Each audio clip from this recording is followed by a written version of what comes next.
ആഴ്ചക്കാലം നടന്ന സംഭവ വികാസങ്ങളുമായി വാരാന്ത്യ കാഴ്ച. ഏവർക്കും സ്വാഗതം.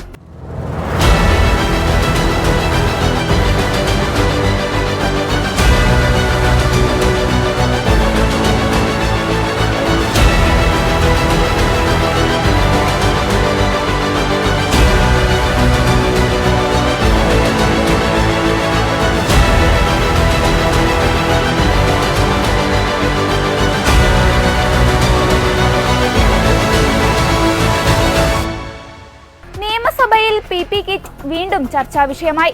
അസാധാരണ കാലത്തെ അസാധാരണ നീക്കമെന്ന നിലയിലാണ് മുഖ്യമന്ത്രി PP കിറ്റ് വിഷയം നിയമസഭയിൽ അവതരിപ്പിച്ചത്. എന്നാൽ പ്രതിപക്ഷം അതിനെ എതിർക്കുകയും ചില കത്തുകൾ തെളിവായി നിരത്തുകയും ചെയ്തു.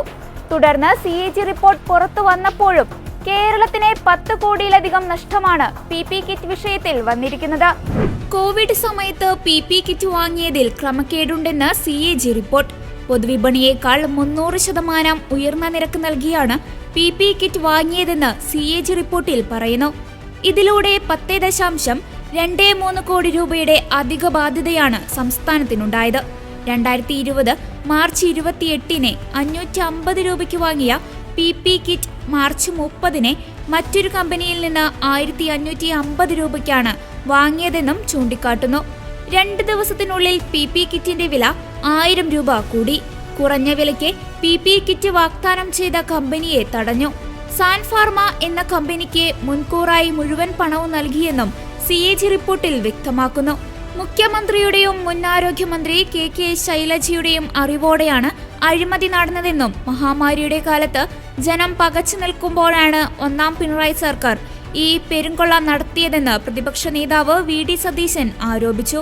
3 കമ്പനികൾ 500 രൂപയിൽ താഴെ PP കിറ്റുകൾ നൽകിയ അതേ ദിവസമാണ് സാൻ ഫാർമയിൽ നിന്ന് 1550 രൂപയ്ക്ക് വാങ്ങാൻ തീരുമാനിച്ചത്. മുഖ്യമന്ത്രിയുടെ അനുവാദത്തോടെയായിരുന്നു ഈ കരാറെന്ന് മുൻ ആരോഗ്യമന്ത്രി KK ശൈലജ പിന്നീട് വെളിപ്പെടുത്തിയിട്ടുണ്ട്. നിയമവിരുദ്ധമായി സാൻ ഫാർമയ്ക്ക് 100% മുൻകൂർ തുക നൽകിയെന്ന പ്രതിപക്ഷ ആരോപണവും റിപ്പോർട്ട് ശരിവെക്കുന്നുവെന്നും സതീശൻ കൂട്ടിച്ചേർത്തു. അതിലെ അവാസ്തവമായ കാര്യങ്ങളാണുള്ളത്. എൻ്റെ കയ്യിൽ മെഡിക്കൽ സർവീസസ് കോർപ്പറേഷൻ്റെ രേഖകളാണുള്ളത്. ഞാൻ പറഞ്ഞു 28/3/2020 വൈകുന്നേരം 5:55 ഇവർ കുറിപ്പെഴുതുകയാണ് ഫയലിൽ. അതായത് 550 രൂപയ്ക്ക് 25,000 കിറ്റ് തരാം എന്ന് പറയുന്ന കമ്പനിയോട് പിന്നെയും വില കുറയ്ക്കാൻ നെഗോഷിയേറ്റ് ചെയ്തു. പക്ഷെ അവർ വില കുറയ്ക്കാൻ തയ്യാറാകാത്തതുകൊണ്ട് 550 രൂപയെന്ന് വീണ്ടും താഴെ വരാൻ അവർ തയ്യാറാകാത്തതുകൊണ്ട് അവർ ഓഫർ ചെയ്ത 25,000 വാങ്ങിക്കുന്നില്ല, 10,000 മാത്രമാണ് വാങ്ങിക്കുന്നത്. അതേ ദിവസം ഇത് 5:55 7:28 ഏകദേശം 1.5 മണിക്കൂർ കഴിഞ്ഞപ്പോൾ വേറൊരു കമ്പനിക്ക് ഈ 15,000 കുറച്ചത് 550 രൂപ കുറയ്ക്കാൻ തയ്യാറാകാത്തതുകൊണ്ട് വേറൊരു കമ്പനിക്ക് 1550 രൂപയ്ക്ക് മേടിക്കാൻ 1.5 മണിക്കൂർ കൊണ്ട് ഇൻറ്റന്റ് കൊടുക്കുകയാണ്. സാർ അല്ല, ഇവർ സപ്ലൈ ചെയ്യാനിട്ടല്ല, ഈ 1550 രൂപയ്ക്ക് തരാമെന്ന് പറഞ്ഞ കമ്പനിക്ക് 100% അഡ്വാൻസും 550 രൂപയ്ക്ക് തരാമെന്ന് പറഞ്ഞ കമ്പനിക്ക് 50% അഡ്വാൻസും കൊടുത്തിട്ടും ആദ്യം വന്നത് 550 രൂപയുടെ. ഇവർ മുഴുവൻ പോലും സപ്ലൈ ചെയ്തിട്ടില്ല, വളരെ വൈകിയാണ് വന്നത്. അങ്ങിത് പരിശോധിക്കണം. മെഡിക്കൽ സർവീസസ് കോർപ്പറേഷനുമായി ബന്ധപ്പെട്ട് വലിയ അഴിമതി ഇക്കാര്യത്തിൽ നടന്നിട്ടുണ്ട്. അങ്ങ് CAG റിപ്പോർട്ടിനെ പറഞ്ഞു. എൻ്റെ കയ്യിലുള്ള രേഖയാണ് ഞാൻ പറഞ്ഞത്. 1.5 മണിക്കൂറിനുള്ളിൽ 550 രൂപയിൽ വേണ്ട എന്ന് വെച്ച് 1550 രൂപയ്ക്ക് മേടിച്ച കഥയാണ്. എന്ത് ന്യായീകരണം പറഞ്ഞാലും അതാണ് വാസ്തവം. മഹാരാഷ്ട്ര ആസ്ഥാനമായി പ്രവർത്തിക്കുന്ന സാൻ ഫാർമയിൽ നിന്ന് 3 ഇരട്ടി വിലയ്ക്ക് കോവിഡ് കാലത്ത് PP കിറ്റുകൾ വാങ്ങിയെന്ന CAG റിപ്പോർട്ട് സഭയിൽ ഉന്നയിച്ച പ്രതിപക്ഷത്തിന് മറുപടി പറഞ്ഞ് മുഖ്യമന്ത്രി പിണറായി വിജയൻ. കോവിഡ് കാലവും സാധാരണ കാലവും തമ്മിലുള്ള വ്യത്യാസം വെറും കണക്കുകൾ കണ്ടാൽ മനസ്സിലാവുകയില്ല. അടിയന്തര സാഹചര്യത്തിൽ അടിയന്തര സ്വഭാവത്തോടെ തന്നെ ആവശ്യമായ ജീവൻ രക്ഷാ ഉപകരണങ്ങൾ വാങ്ങേണ്ടി വരുമെന്നും മുഖ്യമന്ത്രി സഭയിൽ പറഞ്ഞു. ലോകമാകെ ആരോഗ്യ അടിയന്തരാവസ്ഥയുടെ ഘട്ടമായിരുന്നല്ലോ കോവിഡ് കാലം. ആരോഗ്യ പ്രവർത്തകര് സ്വന്തം ജീവൻ പണയം വെച്ചാണല്ലോ ആ കാലത്ത് ജോലി ചെയ്തു വന്നത്. ആ ഘട്ടത്തിൽ അവരുടെ ജീവൻ രക്ഷിക്കാനുള്ള ഉത്തരവാദിത്വം സർക്കാരിൻ്റെതാണല്ലോ. അടിയന്തര സാഹചര്യത്തിൽ ഒരുക്കേണ്ട ജീവൻ രക്ഷാ ഉപകരണങ്ങൾ അത് അടിയന്തര സ്വഭാവത്തോടെ തന്നെ വാങ്ങേണ്ടതായിട്ടുണ്ടല്ലോ. അതിനുള്ള നടപടികളാണല്ലോ ആ ഘട്ടത്തിൽ സ്വീകരിച്ചത്. PPE കിറ്റ് കോവിഡ് ചികിത്സയിലും പ്രതിരോധത്തിനും അനിവാര്യമായ ഒന്നാണല്ലോ. PPE കിറ്റ് ഇല്ലാതെ ആരോഗ്യ പ്രവർത്തകർ മരിച്ചു വീഴുന്ന അവസ്ഥ നമുക്ക് ഊഹിക്കാൻ പോലും കഴിയില്ലല്ലോ. കോവിഡ് വന്നപ്പോൾ mask, sanitiser, PPE kit, oximeter ഇതിനെല്ലാം അസാധാരണമായ ഡിമാൻഡ് ആ ഘട്ടത്തിലുണ്ടായിരുന്നല്ലോ. പലതും കിട്ടാത്ത അവസ്ഥയായി. ജനങ്ങൾ വലിയ പരിഭ്രാന്തിയിൽ. വിപണിയിൽ കിട്ടാവുന്നത്രയും മാസ്കുകളും സാനിറ്റൈസർ പോലും വാങ്ങിക്കൂട്ടുന്ന സ്ഥിതി. രാജ്യത്തെ ഏറ്റവും പ്രധാന നഗരങ്ങളിൽ പോലും ഓക്സിജൻ സിലിണ്ടർ ലഭിക്കാതെ വന്നു. പക്ഷേ നമ്മുടെ കേരളത്തിൽ അങ്ങനൊരു അവസ്ഥയുണ്ടായില്ല. ഇവിടെ ചികിത്സ ലഭ്യമല്ലാതെ ഒരാൾക്കും വിഷമിക്കേണ്ടി വന്നില്ല. പൂർണ്ണവും സൗജന്യവുമായ ചികിത്സയാണ് സർക്കാർ ഉറപ്പുവരുത്തിയത്. അതുവരെ ആരും മുന്നിൽ കാണാത്ത പരിഭ്രാന്തകരമായ സാഹചര്യമുണ്ടായി. എത്ര കാലം ഇത് നിൽക്കും, കോവിഡ് എന്ന് അവസാനിക്കും, ആർക്കും പ്രവചിക്കാൻ കഴിയാത്ത അവസ്ഥ. ആ സമയത്ത് നമ്മുടെ സ്റ്റോർ പർച്ചേസ് റൂളിലെ വ്യവസ്ഥകൾ പാലിച്ച് ടെക്നിക്കൽ ബിഡ് ഓപ്പൺ ചെയ്ത് അത് ടെക്നിക്കൽ കമ്മിറ്റി അപ്രൂവ് ചെയ്ത് അതിനുശേഷം ഫിനാൻഷ്യൽ ബിഡ് ഓപ്പൺ ചെയ്ത് ഫിനാൻഷ്യൽ ഫീസിബിലിറ്റി പരിശോധിച്ച് അത് രണ്ടും അംഗീകരിച്ച ശേഷം ഓപ്പൺ ടെൻഡറിലേക്ക് പോയി. കുറഞ്ഞ വിലയും കൂടിയ വിലയും നൽകിയ കമ്പനികളോട് നെഗോസിയേഷൻ നടത്തി. അന്തിമ വില ഉറപ്പിച്ച ശേഷം ആവശ്യമെങ്കിൽ നിയമവകുപ്പിനെയും കാണിച്ച് കരാർ ഒപ്പിട്ടാൽ മതിയായിരുന്നു എന്നാണോ നിങ്ങളിപ്പോൾ പറയുന്നത്? ആ ഘട്ടത്തിലൊരു സാഹചര്യമില്ലേ? ആ സാഹചര്യം നമ്മളെ പലതിനും നിർബന്ധിക്കുകയല്ലേ? അന്ന് എന്താ ചെയ്തത്? ചീഫ് സെക്രട്ടറി ഉൾപ്പെടെയുള്ള ഒരു ഔദ്യോഗിക വിദഗ്ധ സമിതിയെ ചുമതലപ്പെടുത്തി. ആവശ്യമായ നടപടിക്രമങ്ങൾ ത്വരിതപ്പെടുത്തി അടിയന്തര ആവശ്യത്തിനായുള്ള സാധനങ്ങൾ അതിവേഗത്തിൽ ലഭ്യമാക്കാനാണ് നടപടികളെടുത്തത്. അതിന് ഒറ്റ ഉദ്ദേശമേ ഉള്ളൂ: കാലതാമസം വരുത്തി ആളുകളെ മരണത്തിലേക്ക് തള്ളിവിടാൻ പറ്റില്ല. ജീവൻ രക്ഷാ ഉപകരണങ്ങൾക്ക് അത്തരം ഘട്ടത്തിൽ ദൗർലഭ്യതയും വിലക്കൂടുതലും സ്വാഭാവികമാണ്. ആ സമയത്ത് സന്ദർഭത്തിൻ്റെ ആവശ്യമനുസരിച്ച് തീരുമാനം കൈക്കൊണ്ടിട്ടുണ്ട്. ഒരു അസ്വാഭാവികതയും അതിലില്ല. PPE കിറ്റുകൾ ഉൾപ്പെടെ സുരക്ഷാ സൗകര്യങ്ങൾ കിട്ടാതെ പോയ അവസ്ഥ കേരളത്തിലുണ്ടായില്ല. കേരളത്തിന് വെളിയിൽ ഇത്തരം സുരക്ഷാ ഉപകരണങ്ങൾ ലഭിക്കാതെ കോവിഡിനടിപ്പെട്ട് ജീവഹാനി വന്ന ആരോഗ്യ പ്രവർത്തകർ നിരവധിയാണ്. കേരളത്തിൽ ആ സ്ഥിതി ഉണ്ടായില്ല. PPE കിറ്റ് വിഷയത്തിൽ CNAGക്ക് ഉചിതവും വ്യക്തവുമായ മറുപടി സർക്കാർ നൽകിയിട്ടുള്ളതാണ്. ഈ വിഷയം സഭയിലും ഒന്നിലേറെ തവണ ഉന്നയിച്ചിട്ടുള്ളതും മറുപടി പറഞ്ഞിട്ടുള്ളതുമാണ്. മറ്റ് സംസ്ഥാനങ്ങളും ഏജൻസികളും ജീവൻ രക്ഷാ ഉപകരണങ്ങൾ വൻതോതിൽ വാങ്ങിക്കൂട്ടുന്ന നിലയാണ് അന്നുണ്ടായത്. അന്ന് PPE കിറ്റ് വാങ്ങിയത് 10,23,00,000 രൂപയുടെ അധിക ബാധ്യതയുണ്ടായതായി CNAG പറയുന്നു എന്നാണ് ഇവിടെ ഉന്നയിച്ചിട്ടുള്ളത്. കോവിഡ് കാലവും സാധാരണ കാലവും തമ്മിലുള്ള വ്യത്യാസം വെറും കണക്കുകൾ കണ്ടാൽ മനസ്സിലാവുകയില്ല. യാന്ത്രികമായി അക്കങ്ങൾ മാത്രം കൂട്ടി നോക്കുമ്പോൾ യഥാർത്ഥ വസ്തുത കാണാൻ കഴിയില്ല. ഇവിടെ സംഭവിച്ചതും അതുതന്നെയാണ്. 2016-17 മുതൽ 6 വർഷത്തെ ഡാറ്റ എടുത്ത് മൊത്തത്തിലുള്ള ഏറ്റക്കുറച്ചിലുകൾ കണക്കാക്കുകയാണ്. കോവിഡ് എന്ന അസാധാരണ കാലഘട്ടത്തിലെ നിരക്കും തീരുമാനങ്ങളും കോവിഡിന് മുൻപും പിൻപുമുള്ള കാലഘട്ടത്തിലെ നിരക്കുമായി ഇടകലർത്തി അവ്യക്ത സൃഷ്ടിക്കുകയാണ് ചെയ്തിട്ടുള്ളത്. ഓരോ വർഷത്തിലും പ്രതിപാദിക്കുന്നതിന് പകരം മൊത്തത്തിൽ ഇങ്ങനെ പ്രതിപാദിക്കുന്നത് ആശയക്കുഴപ്പമുണ്ടാകും എന്നതിൽ യാതൊരു സംശയവുമില്ല.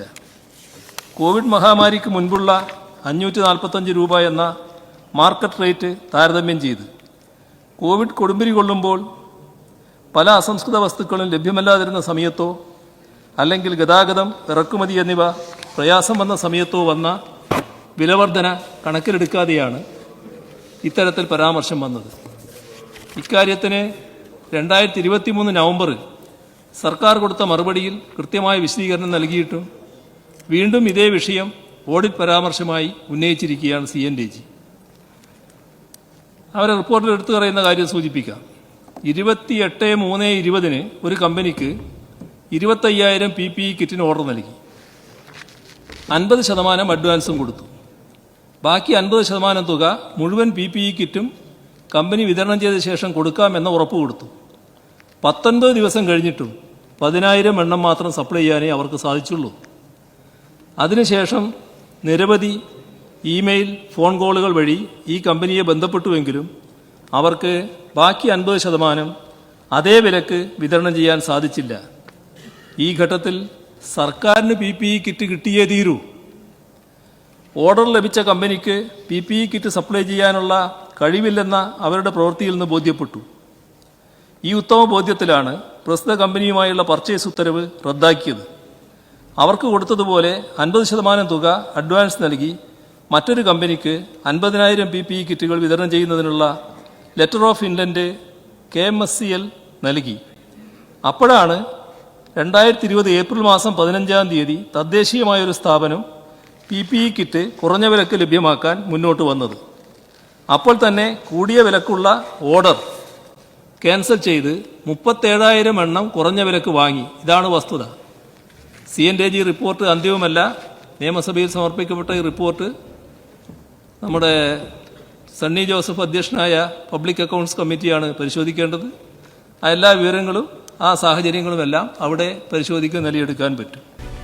അഴിമതി കാര്യങ്ങളിൽ ലജ്ജാകരമായ നിലപാടുകളാണ് മുഖ്യമന്ത്രി സ്വീകരിക്കുന്നതെന്ന് BJP സംസ്ഥാന അധ്യക്ഷൻ K. സുരേന്ദ്രൻ പറഞ്ഞു. CAG റിപ്പോർട്ട് പുറത്തു വന്നിട്ടും കോവിഡ് കാലത്തെ അഴിമതികളെ ന്യായീകരിക്കുന്ന നിലപാടാണ് മുഖ്യമന്ത്രി സ്വീകരിച്ചിരിക്കുന്നത്. കോവിഡ് കാലത്ത് വൻ അഴിമതികളാണ് നടന്നത്. അഴിമതികളെക്കുറിച്ച് സമഗ്ര അന്വേഷണത്തിന് സർക്കാർ തയ്യാറാകണമെന്നും അദ്ദേഹം പറയുകയുണ്ടായി. മുഖ്യമന്ത്രി ശ്രീ പിണറായി വിജയനും അഴിമതി ആരോപണങ്ങളെ സംബന്ധിച്ചുള്ള വിഷയങ്ങളിൽ ലജ്ജാകരമായ മറുപടി പറയുന്നതിന് ഇപ്പോൾ ഒരു മടിയില്ലാതായിരിക്കും. കഴിഞ്ഞ കുറച്ച് ദിവസങ്ങളായി ചർച്ച ചെയ്യുന്ന കോവിഡ് കാലത്തെ അഴിമതിയെ സംബന്ധിച്ചും പാലക്കാട്ട് ബ്രൂവറി അനുമതിയുമായി ബന്ധപ്പെട്ട വിഷയത്തെ സംബന്ധിച്ചും നിയമസഭയിലും പുറത്തും യാതൊരു ലജ്ജയുമില്ലാതെ അഴിമതിയെ ന്യായീകരിക്കുന്ന സമീപനമാണ് മുഖ്യമന്ത്രി ശ്രീ പിണറായി വിജയൻ സ്വീകരിച്ചിരിക്കുന്നത്. CNTG കണ്ടെത്തിയിരിക്കുന്ന കോവിഡ് കാലത്തെ അഴിമതി ഒരു മനസാക്ഷിയുമില്ലാത്ത അഴിമതി നടത്താൻ, അതും ലോകം മുഴുവൻ കോവിഡിനെതിരെ പോരാടുമ്പോൾ ഇന്ത്യയിൽ എല്ലായിടത്തും കോവിഡിനെതിരായിട്ടുള്ള വലിയ ചെറുത്തുനിൽപ്പ് സമൂഹം നടത്തിക്കൊണ്ടിരിക്കുന്ന സന്ദർഭത്തിലാണ് ഇത്രയും വലിയ തീവട്ടിക്കൊള്ള PPE കിറ്റിൻ്റെ കാര്യത്തിൽ നാം കണ്ടത്. CNTG റിപ്പോർട്ട് പുറത്തുവിട്ടതിനേക്കാൾ ഭീകരമായിട്ടുള്ള കൊള്ള കോവിഡ് കാലത്ത് സർക്കാർ നടത്തിയിട്ടുണ്ട്. ഞങ്ങളെല്ലാവരും അത് അന്ന് ശക്തമായി ചൂണ്ടിക്കാണിച്ചതുമാണ്. കോവിഡ് കാലത്ത് മരുന്നുകൾ വാങ്ങിയതിൻ്റെ കാര്യത്തിൽ, മറ്റ് മെഡിക്കൽ എക്യുപ്മെൻറ്റ്സ് വാങ്ങിയതിൻ്റെ കാര്യത്തിൽ, കോവിഡ് രോഗികളെ ക്വാറന്റൈൻ ചെയ്യിക്കുന്നതിന് വേണ്ടി താൽക്കാലിക ആശുപത്രികൾ സജ്ജീകരിക്കുന്ന കാര്യത്തിൽ, അങ്ങനെ പല വിഷയങ്ങളിലും ആ കാലത്ത് യാതൊരു നിയന്ത്രണവും മാനദണ്ഡവുമില്ലാതെ പണം ചെലവഴിച്ചിട്ടുണ്ട്. വലിയ ധൂർത്ത് കോവിഡ് കാലത്ത് പിണറായി വിജയൻ സർക്കാർ നടത്തി. എന്നാൽ ടീച്ചർ അമ്മയെ മഹത്വവൽക്കരിക്കാൻ വലിയ PR പ്രചരണം ആ കാലത്ത് നടക്കുകയുണ്ടായി. ഏറ്റവും കൂടുതൽ കോവിഡ് പ്രതിരോധം നടക്കുന്ന സംസ്ഥാനമാണ്, നമ്പർ 1 കേരളമാണ് എന്നൊക്കെ. പക്ഷേ കോവിഡ് കാലത്ത് ഏറ്റവും കൂടുതൽ മരണം റിപ്പോർട്ട് ചെയ്യപ്പെട്ട സംസ്ഥാനങ്ങളിലൊന്ന് കേരളമാണ്. കോവിഡാനന്തര ചികിത്സയുടെ കാര്യത്തിലും ഗുരുതരമായിട്ടുള്ള പ്രശ്നങ്ങൾ അഭിമുഖീകരിക്കുന്ന സംസ്ഥാനവും കേരളമാണ്. പക്ഷേ PR പ്രചരണം കൊണ്ട് ഈ അഴിമതി മറച്ചു വെക്കാനാണ് ആ കാലത്ത് സർക്കാർ ശ്രമിച്ചത്. ഇപ്പോൾ CNTG കാര്യങ്ങൾ പുറത്തുവിട്ടിരിക്കുന്നു. 3 ഇരട്ടി 300% വർധനവിൽ PPE കിറ്റുകൾ വാങ്ങി ഷേഡി കമ്പനികളുമായി ചേർന്ന് കരാറുകളിൽ ഒപ്പിട്ടു. പാലിക്കേണ്ട ഒരു മാനദണ്ഡങ്ങളും ആ കാലത്ത് പാലിച്ചില്ല. അതുകൊണ്ട് ഈ PPE കിറ്റിൻ്റെ കാര്യത്തിൽ മാത്രമല്ല, കോവിഡ് കാലത്ത് നടന്ന എല്ലാ അഴിമതികളെ സംബന്ധിച്ചും സമഗ്രമായിട്ടുള്ള അന്വേഷണം ആവശ്യമുണ്ട്. കേന്ദ്ര ഏജൻസികളെ കൊണ്ട് അന്വേഷിപ്പിക്കാൻ സർക്കാർ ഇക്കാര്യത്തിൽ തീരുമാനമെടുക്കണം. പിണറായി വിജയൻ സർക്കാർ കഴിഞ്ഞ കാലങ്ങളിൽ പല വിഷയങ്ങളിലും CNDG റിപ്പോർട്ടിനെ ചൂണ്ടിക്കാണിച്ചുകൊണ്ട് അന്വേഷണം ആവശ്യപ്പെട്ട ചരിത്രമുണ്ട്. കോൺഗ്രസിൻ്റെ ഗവൺമെൻറ്റിൻ്റെ കാലത്ത് പല CAG റിപ്പോർട്ടുകളും ഉയർത്തി കാണിച്ചുകൊണ്ട് രാഷ്ട്രീയമായിട്ടും നിയമപരമായിട്ടും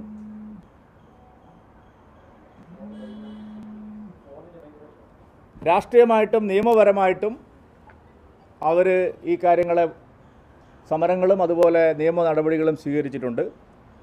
അതുകൊണ്ട് ഇക്കാര്യത്തിൽ ഒന്നും മറച്ചു വെക്കാനില്ല എന്നുള്ളതാണ് വാദമെങ്കിൽ കോവിഡ് കാലത്തെ അഴിമതികളെ സംബന്ധിച്ച് സമഗ്രമായിട്ടുള്ള ഒരു അന്വേഷണത്തിന് സർക്കാർ ഉത്തരവിടണം.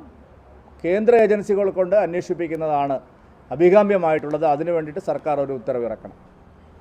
ബ്രൂവറിയുടെ കാര്യത്തിൽ കേവലമായ ഒരു അഴിമതി മാത്രമല്ല, ഒരു നയവ്യതിയാനം കൂടിയാണ് സംസ്ഥാന ഗവൺമെൻറ്, CPM ഗവൺമെൻറ്റിൻ്റെ ഒരു നയവ്യതിയാനം കൂടിയാണ് ഇവിടെ സംഭവിച്ചിരിക്കുന്നത്. നായനാർ സർക്കാരിൻ്റെ കാലത്തെടുത്ത തത്വാധിഷ്ഠിതമായ നിലപാടെന്ന് പറഞ്ഞുകൊണ്ട് ഇടതുപക്ഷത്തിന് പ്രത്യേക നയമാണ് എന്ന് പറഞ്ഞുകൊണ്ട് അവർ നടത്തിയ പ്രചാരണത്തിന് നേരെ വിരുദ്ധമായിട്ടുള്ള കാര്യങ്ങളാണ് ബ്രൂവറിയുടെ കാര്യത്തിൽ സംഭവിച്ചിരിക്കുന്നത്. വലിയ കൊള്ള ലക്ഷ്യം വെച്ചുകൊണ്ടാണ് മന്ത്രി രാജേഷും സർക്കാരും ഈ കാര്യത്തിൽ ദുരൂഹമായിട്ടുള്ള നടപടികൾ എടുത്തിട്ടുള്ളത്. പാലക്കാടിനെ സംബന്ധിച്ച് കുടിവെള്ളത്തിൻ്റെ പ്രശ്നം അതിരൂക്ഷമാണ്. മാത്രമല്ല, ഒരു നവംബർ ഡിസംബർ കഴിയുമ്പോൾ തന്നെ വലിയ തോതിൽ കുടിവെള്ളക്ഷാമം അനുഭവപ്പെടുന്ന ഒരു പ്രദേശത്താണ് ഇത്രയും ലക്ഷക്കണക്കിന് ലിറ്റർ വെള്ളം ഊറ്റുന്ന ഒരു പദ്ധതിക്ക് അവിടെ തുടക്കം കുറിച്ചിരിക്കുന്നത്. കോൺഗ്രസിനും ഇക്കാര്യത്തിൽ എന്തെങ്കിലും ഒരു ശരിയായ നിലപാട് സ്വീകരിച്ചു എന്ന് പറയാൻ കഴിയില്ല. കാരണം കോൺഗ്രസിൻ്റെ തദ്ദേശ ഭരണ സ്ഥാപനം ഭരിക്കുന്ന കോൺഗ്രസ്സാണ്. അവിടെ അനുമതി കൊടുക്കുമ്പോൾ കോൺഗ്രസ്സിന് അറിയാമായിരുന്നു. ഇതിന് സ്ഥലത്തിന് ഇടനില നിന്നത് കോൺഗ്രസിൻ്റെ ഉന്നതനായിട്ടുള്ള നേതാവാണ്. തദ്ദേശ സ്ഥാപനങ്ങളിൽ കോൺഗ്രസിൻ്റെ നേതൃത്വം അറിഞ്ഞുകൊണ്ട് തന്നെയാണ് ഇത് സംബന്ധിച്ചുള്ള പേപ്പറുകളിലെല്ലാം ഒപ്പുവെച്ചിരിക്കുന്നത്. എല്ലാവരും അറിഞ്ഞുകൊണ്ടുള്ള ഒരു അഴിമതിയാണ് ഇക്കാര്യത്തിൽ നടന്നിരിക്കുന്നത്. കമ്പനിയെ സംബന്ധിച്ചുള്ള ദുരൂഹത വലിയ തോതിൽ ചർച്ചാ വിഷയമാക്കിയവരാണ് ഇവർ. മാധ്യമങ്ങളിലും അത് നേരത്തെ വന്നതാണ്, ദില്ലി മദ്യനയ കേസിലെ പ്രശ്നങ്ങളെല്ലാം ഉയർത്തിപ്പിടിച്ചുകൊണ്ട്. അതുകൊണ്ട് UDFനും ഇക്കാര്യത്തിൽ ആത്മാർത്ഥമായ ഒരു സമീപനം സ്വീകരിക്കാൻ സാധിക്കില്ല. നയപരമായ വ്യതിയാനമാണ് CPMന് ഇക്കാര്യത്തിൽ. അത് വിശദീകരിക്കേണ്ട സമയത്ത് തന്നെയാണ് ഇത് വന്നിരിക്കുന്നത്. പാർട്ടി ജില്ലാ സമ്മേളനങ്ങൾ നടന്നുകൊണ്ടിരിക്കുമ്പോഴാണ് നയവ്യതിയാനത്തെ സംബന്ധിച്ച് അടച്ചിട്ട മുറിയിൽ ചർച്ച ചെയ്തുകൊണ്ടിരിക്കുമ്പോഴാണ് ഈ ഒരു കാര്യം സംഭവിച്ചിരിക്കുന്നത്. അതുകൊണ്ട് ആ വിഷയത്തിലും ശരിയായ നിലപാട് BJP മാത്രമാണ് സ്വീകരിച്ച് അവിടെ സമരങ്ങളുമായിട്ട് മുമ്പോട്ട് പോകുന്നത്. കേരളത്തെ സംബന്ധിച്ചിടത്തോളം ഈ വർഷം സർക്കാരിൻ്റെ ഈ അഴിമതിക്കെതിരായി, പിണറായി വിജയൻ സർക്കാരിൻ്റെ തെറ്റായ നയങ്ങൾക്കെതിരായി ശക്തമായിട്ടുള്ള പ്രക്ഷോഭങ്ങൾ ഞങ്ങളുടെ പുനഃസംഘടനകൾ നടന്നുകൊണ്ടിരിക്കുകയാണ്. പുതിയ മണ്ഡലം ജില്ലാ ഘടകങ്ങൾ ഈ വിഷയങ്ങളിലെല്ലാം വളരെ ശക്തമായിട്ടുള്ള പ്രചാരണവും പ്രക്ഷോഭങ്ങളുമായിട്ട് മുമ്പോട്ട് പോകും. കോവിഡ് കാലത്ത് PP കിറ്റിന് ക്ഷാമമുണ്ടായിരുന്നപ്പോൾ കുറച്ച് കിറ്റുകൾ കൂടുതൽ വിലയ്ക്ക് വാങ്ങേണ്ടി വന്നിരുന്നുവെന്ന് മുൻ ആരോഗ്യമന്ത്രി KK ശൈലജ പറഞ്ഞു. കോവിഡ് കാലത്തെ PP കിറ്റ് ഇടപാടിൽ ക്രമക്കേടുണ്ടെന്ന CAG കണ്ടെത്തലിനു പിന്നാലെയായിരുന്നു ശൈലജയുടെ പ്രതികരണം. എന്നാൽ 500 രൂപയ്ക്ക് PP കിറ്റിന് ഓർഡർ നൽകിയതിനു ശേഷം അത് ക്യാൻസൽ ചെയ്ത് മറ്റൊരു കമ്പനിക്ക് 1500 രൂപയ്ക്ക് ഓർഡർ നൽകിയ ആരോഗ്യമന്ത്രി വൻ അഴിമതിയാണ് കാണിച്ചതെന്ന് രമേശ് ചെന്നിത്തല പറഞ്ഞു. മുഖ്യമന്ത്രി അറിഞ്ഞുകൊണ്ടാണ് ചെയ്തത് എന്നാണ് ആരോഗ്യമന്ത്രി പറയുന്നത്. മുഖ്യമന്ത്രി അറിഞ്ഞിട്ടുണ്ടെങ്കിൽ അത് അഴിമതി അല്ലാതാകുമോ എന്ന് രമേശ് ചെന്നിത്തല ഉന്നയിച്ചു. PP കിറ്റ് 1500 രൂപയ്ക്ക് വാങ്ങിയത് അഴിമതി അല്ലെങ്കിൽ മറ്റെന്താണ്? 500 രൂപയ്ക്ക് 450 മുതൽ 500 രൂപയ്ക്ക് വരെ PP കിറ്റിന് ഓർഡർ കൊടുത്തിട്ട് അത് ക്യാൻസൽ ചെയ്തിട്ട് മറ്റൊരു കമ്പനിക്ക് 1500 രൂപയ്ക്ക് വാങ്ങിക്കാൻ വേണ്ടി നടപടി സ്വീകരിച്ച ആരോഗ്യമന്ത്രിയും ഇതിനകത്ത് വൻ അഴിമതിയല്ലേ കാണിച്ചിട്ടുള്ളത്? ആരോഗ്യമന്ത്രി പറയുന്നത് മുഖ്യമന്ത്രി അറിഞ്ഞാണ് ചെയ്തത്. മുഖ്യമന്ത്രി അറിഞ്ഞ് ചെയ്താൽ അഴിമതി അല്ലാതാകുമോ? മുഖ്യമന്ത്രി അറിഞ്ഞാണ് ചെയ്തെങ്കിൽ എല്ലാ അഴിമതിയും നടത്താൻ കഴിയുമോ? കോവിഡ് കാലത്ത് കത്തുമ്പോൾ വാഴ വെട്ടുന്ന സമീപനമാണ് ഗവൺമെന്റ് ചെയ്തത്. ഇത് ഞങ്ങൾ വളരെ വ്യക്തമായി തന്നെ ആ കാലഘട്ടത്തിൽ സൂചിപ്പിച്ചതാണ്. ഒരു ദുരന്തമുണ്ടാകുമ്പോൾ ആ ദുരന്തത്തിൽപ്പെട്ട് ജനങ്ങളെ സഹായിക്കാൻ എന്ന വ്യാജേന ഇത്രയും വലിയ കൊള്ള നടത്തിയിട്ട് അതിനെ ന്യായീകരിക്കുകയാണ് ആരോഗ്യമന്ത്രി ചെയ്തുകൊണ്ടിരിക്കുന്നത്. മറ്റൊരു വലിയ ഗുരുതരമായ കാര്യം കൂടി പറഞ്ഞിരിക്കുന്നു. കാലാവധി കഴിഞ്ഞ മരുന്നുകൾ ആശുപത്രികളിൽ വിതരണം ചെയ്തു. ജനങ്ങളുടെ ജീവൻ വെച്ച് പന്താടുകയാണ് ഗവൺമെന്റ് ചെയ്തത്. അപ്പോൾ ഒരു കാലത്തും ചെയ്യാൻ പാടില്ലാത്ത കാര്യമാണ് മെഡിക്കൽ സർവീസ് കോർപ്പറേഷൻ ചെയ്തത്. അപ്പൊ ഇതൊരു വലിയ അഴിമതിയാണ്, കൊള്ളയാണ് എന്ന് ഞങ്ങൾ അന്ന് പറഞ്ഞിരുന്നു. ഇന്ന് CNDAG അത് ന്യായീകരിച്ചിരിക്കുന്നു. സത്യമാണെന്ന് തെളിഞ്ഞിരിക്കുന്നു. വാസ്തവത്തിൽ ഇതിനെതിരെ കേസെടുക്കാനുള്ള നടപടിയാണ് തുടരേണ്ടത്. ഈ അഴിമതിക്കാർക്കെതിരെയുള്ള നടപടികളുമായിട്ട് മുന്നോട്ട് പോകണം. കേരളം കണ്ട കോവിഡിന്റെ കാലത്ത് കേരളത്തിലെ ജനങ്ങൾ അനുഭവിച്ച പ്രയാസങ്ങളും ദുരിതങ്ങളും വിറ്റ് കാശാക്കാൻ വേണ്ടി ശ്രമിച്ച ഇവരെ ജനങ്ങൾ വെറുതെ വിടില്ല എന്നാണ് എനിക്ക് പറയാനുള്ളത്. അത് ആലോചിച്ച് തീരുമാനിക്കും. ഇപ്പോൾ തന്നെ ലോകായുക്തയിൽ ഒരു കേസ് നിലവിലുണ്ട്. മറ്റെന്ത് നടപടി വേണമെന്നുള്ളത് പാർട്ടി ആലോചിച്ച് തീരുമാനിക്കേണ്ട കാര്യമാണ്. അല്ല, ആരോഗ്യമന്ത്രി അല്ലേ ആദ്യത്തെ പ്രതി? ആദ്യത്തെ പ്രതി ആരോഗ്യമന്ത്രി തന്നെയാണ്. അവരാകെ പറയുന്ന കാര്യം മുഖ്യമന്ത്രി അറിഞ്ഞാണ് ഞാൻ ചെയ്തത്. കേരളത്തിലെ മുഖ്യമന്ത്രി അറിഞ്ഞ് ഇങ്ങനൊരു അഴിമതി നടത്താമോ? അപ്പം മൊത്തം സർക്കാർ ഈ കാര്യത്തിൽ അഴിമതിക്കാരാണ്, അഴിമതി ചെയ്തിട്ടുണ്ട്. ധനകാര്യമന്ത്രിയും ആരോഗ്യമന്ത്രിയും ചേർന്ന് ഒരു കമ്മിറ്റിയാണ് തീരുമാനിച്ചെന്നാണ് പറയുന്നത്. ആ കമ്മിറ്റി തീരുമാനിച്ച നടപടിയും തെറ്റാണ്. കുറഞ്ഞ വിലയ്ക്ക് PP കിറ്റ് കിട്ടുമായിരിക്കെ കൂടിയ വിലയ്ക്ക് വാങ്ങി എന്നുള്ളതാണ് സത്യം. അന്നത്തെ സാഹചര്യത്തിൽ കൂടിയ വിലയ്ക്ക് ഓർഡർ ചെയ്ത കമ്പനി 21 ദിവസം കഴിഞ്ഞാണ് സാധനം കൊടുത്തത്. അതിനു മുമ്പ് 450 രൂപയ്ക്ക് കൊടുക്കാമെന്ന കമ്പനി അത് അപ്പോൾ തന്നെ കൊടുക്കാൻ തയ്യാറായിരുന്നു. അവിടെയാണ് പാവപ്പെട്ട ജനങ്ങളുടെ ദുരിതത്തെ വിറ്റ് കാശുണ്ടാക്കാൻ ഈ ഗവൺമെന്റ് ശ്രമിച്ചത്. ഒരു ദുരന്തത്തെ പോലും അഴിമതിക്കുള്ള ഉപാധിയാക്കി മാറ്റിയ ഗവൺമെന്റാണിത്. അതുകൊണ്ട് ഇതിനെതിരെ നിയമ നടപടികൾ ഉണ്ടാകേണ്ടത് ആവശ്യമാണ്. 47ാമത് അമേരിക്കൻ പ്രസിഡന്റായി ഡൊണാൾഡ് ട്രംപ് സത്യപ്രതിജ്ഞ ചെയ്ത് അധികാരമേറ്റതാണ് കഴിഞ്ഞ ആഴ്ചയിലെ സംഭവ വികാസങ്ങളിൽ ഒന്ന്. ഇംപീച്ച്മെന്റുകളും ക്രിമിനൽ കുറ്റം ചുമത്തലും 2 വധശ്രമങ്ങളും മറികടന്ന് ഡൊണാൾഡ് ട്രംപ് US-ന്റെ പ്രസിഡന്റ് ആയിരിക്കുകയാണ്. 2017-21 കാലത്ത് പ്രസിഡന്റായിരുന്ന ട്രംപ് 4 വർഷത്തെ ഇടവേളയ്ക്ക് ശേഷമാണ് വീണ്ടും എത്തിയത്. US-ന്റെ 47ാം പ്രസിഡന്റായി ഡൊണാൾഡ് ട്രംപ് സത്യപ്രതിജ്ഞ ചെയ്ത് അധികാരമേറ്റു.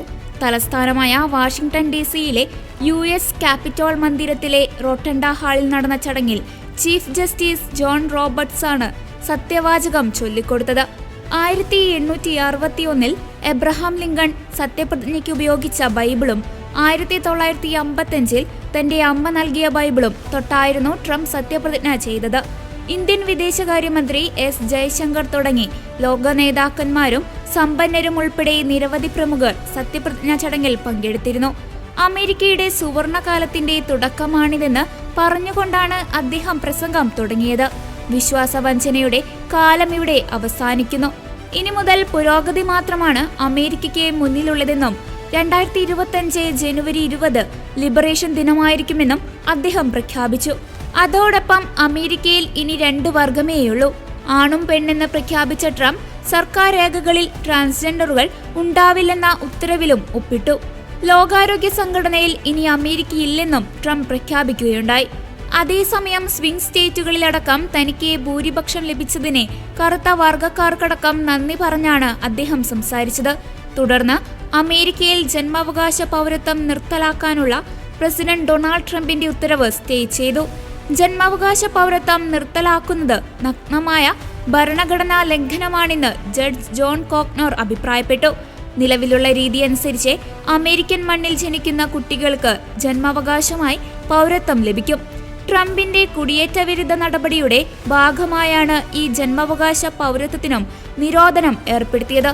അമേരിക്കൻ പ്രസിഡന്റായി സത്യപ്രതിജ്ഞ ചെയ്ത് അധികാരത്തിലെത്തിയ ആദ്യ ദിവസം തന്നെ ജന്മാവകാശ പൗരത്വം നിർത്തലാക്കുന്നതിനുള്ള എക്സിക്യൂട്ടീവ് ഉത്തരവ് ട്രംപ് പുറത്തിറക്കുകയും ചെയ്തിരുന്നു. ഇന്ത്യക്കാർ ഉൾപ്പെടെ അമേരിക്കയിലുള്ള വലിയൊരു വിഭാഗം വിദേശികളെ ആശങ്കയിലാക്കുന്ന ഈ ഉത്തരവ് ഫെബ്രുവരി 20-നാണ് പ്രാബല്യത്തിൽ വരാനിരുന്നത്. ഇതോടെ ഈ ആഴ്ചയിലെ വാരാന്ത്യ കാഴ്ച പൂർണ്ണമാകുന്നു. അടുത്ത ആഴ്ച വീണ്ടും കാണാം. നന്ദി.